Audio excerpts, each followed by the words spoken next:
உப்புமா எப்படி செய்யுதுன்னு பார்க்கலாம். நான் Sivakami. Welcome to Siva's kitchen. இந்த உப்புமா செய்கிறதுக்கு நான் கொஞ்சம் இன்க்ரீடியன்ட்ஸ் எல்லாமே ப்ரிப்பேர் பண்ணி எடுத்து வச்சுருக்கேன். பாருங்கள், எல்லாம் தயார் பண்ணி எடுத்து வச்சுருக்கேன். இங்கே 1 கப் ரவா எடுத்து வச்சுருக்கேன் நான். இதை முதல்ல நம்ம வறுத்துக்கலாம். இந்த மாதிரி டம்ளரில் 1 டம்ளர் ரவா. இது பேன் சூடாயிடுச்சு.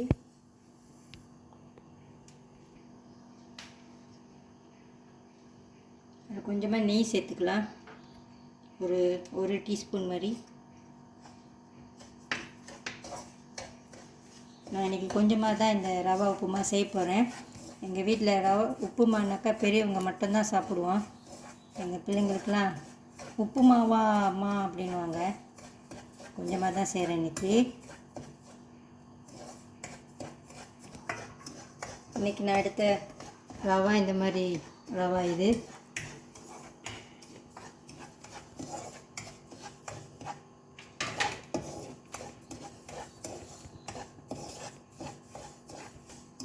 இந்த ரவா பேக்கெட்டில் வறுத்த ரவா அப்படின்னு போட்டிருந்தாலும் கொஞ்சோண்டு நெய் சேர்த்து இதை கொஞ்சம் வறுத்துக்குங்க.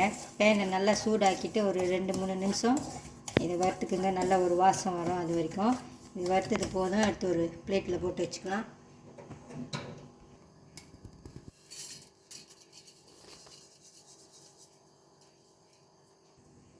அதே சட்டியில் கொஞ்சம் எண்ணெய் ஊற்றிக்கலாம்.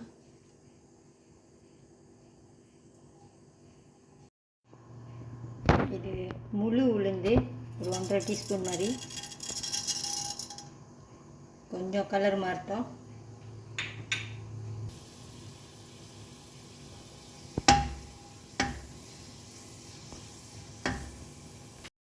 நல்ல வாசம் வந்துடுச்சு. இப்போ கடுகு சேர்த்துக்கலாம்.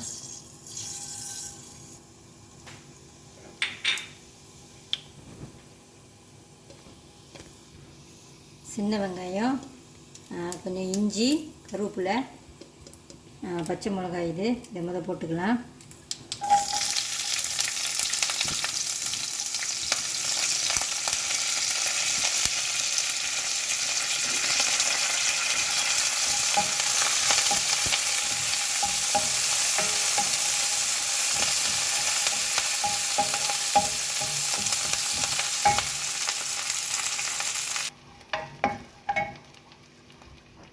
ஒரு சின்ன துண்டு கேரட் எடுத்து இந்த மாதிரி திருவி வச்சுக்கோங்க. கேரட் கொஞ்சமாக போட்டுக்கோங்க, இல்லைன்னா ரொம்ப ஆரஞ்சு கலர் ஆயிரும். கேரட் உப்புமாவாயிரும். கொஞ்சமாக எடுத்துக்கோங்க. வேணும்னா எடுத்துக்கோங்க, இல்லைன்னா பரவாயில்ல. இந்த பச்சை பட்டாணி கச்சம் வச்சுருந்திங்கன்னா அதை கூட போட்டுக்கலாம்னா. க்ரீன் பீஸ், கேரட்டும் பச்சை மிளகாவும் சேர்த்துருக்கேன். இப்போது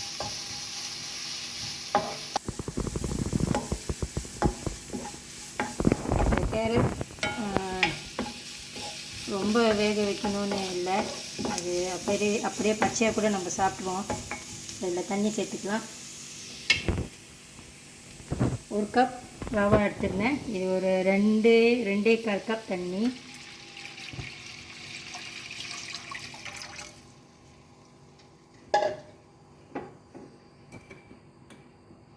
ஒரு டீஸ்பூன் மாதிரி உப்பு,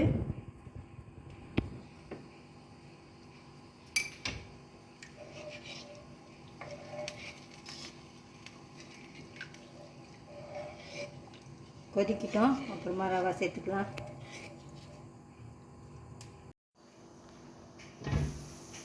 தண்ணி நல்லா இந்த மாதிரி கொதிக்கணும்.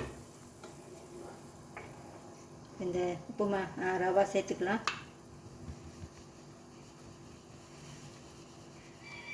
எல்லாத்தையும் ஒன்றா ஒரு லம்பாக போடாமல் அப்படியே பரவலாக போடுங்க.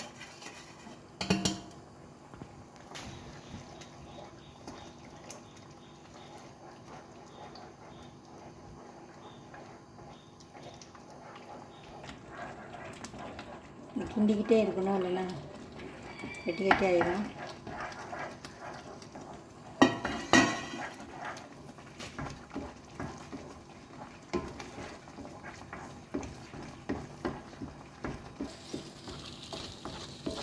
இந்த ஸ்டேஜில் நெருப்பு கொஞ்சம் குறைச்சி வச்சுக்கோங்க. ஃப்ளேமை கொஞ்சம் குறைச்சி வச்சுக்கோங்க, ஏன்னா அடி பிடிச்சிரும்.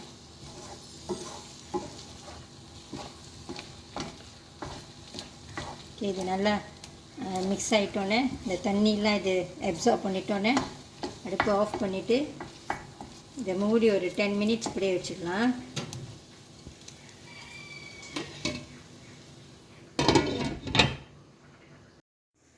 ஒரு 10 மினிட்ஸ் ஆகிருக்கும்.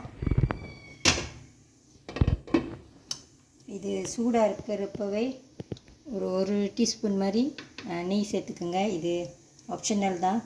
வறுக்கிறப்ப ஒரு டீஸ்பூன் சேர்த்துருக்கோம். இப்போ ஒரு டீஸ்பூன். நல்லா வாசமாக இருக்கும். நல்லா மிக்ஸ் பண்ணி விட்டுருவோம். இப்போ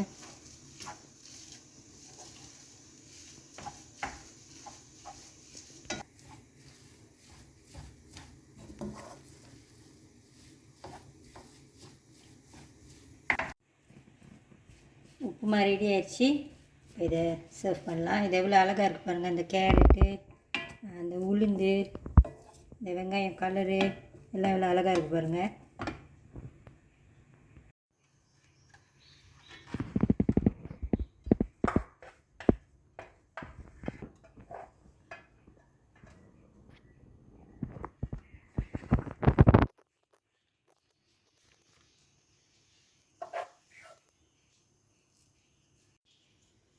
நீங்கள் உங்கள் வீட்டில் உப்புமா செஞ்சால் நீங்கள் எப்படி சாப்பிடுவீங்க? சீனி கூட சாப்பிடுவீங்களா, இல்லை கறி கூட சாப்பிடுவீங்களா? எனக்கு உப்புமா வந்துட்டு எப்பயுமே குழம்பு கறி கூட சாப்பிட்றதுனா ரொம்ப பிடிக்கும். மீன் கறி இல்லைன்னா புளிக்குழம்பு அந்த மாதிரி சாப்பிட்றதுனா எனக்கு ரொம்ப பிடிக்கும். இன்றைக்கி நான் மீன் கறி தான் வச்சுருக்கேன். பழைய மீன் கறி. எனக்கு இந்த மாதிரி சாப்பிட்றதுனா ரொம்ப பிடிக்கும். நீங்களும் ஒரு வாட்டி ட்ரை பண்ணி பாருங்கள். ரொம்ப நல்லாயிருக்கும். இந்த வீடியோ உங்களுக்கு பிடிச்சிருந்துச்சின்னா லைக் பண்ணிவிட்டு ஷேர் பண்ணிவிட்டு சிவாஸ் கிச்சன் சேனலுக்கு சப்ஸ்கிரைப் பண்ணிக்கோங்க. தேங்க்யூ ஃபார் வாட்சிங்.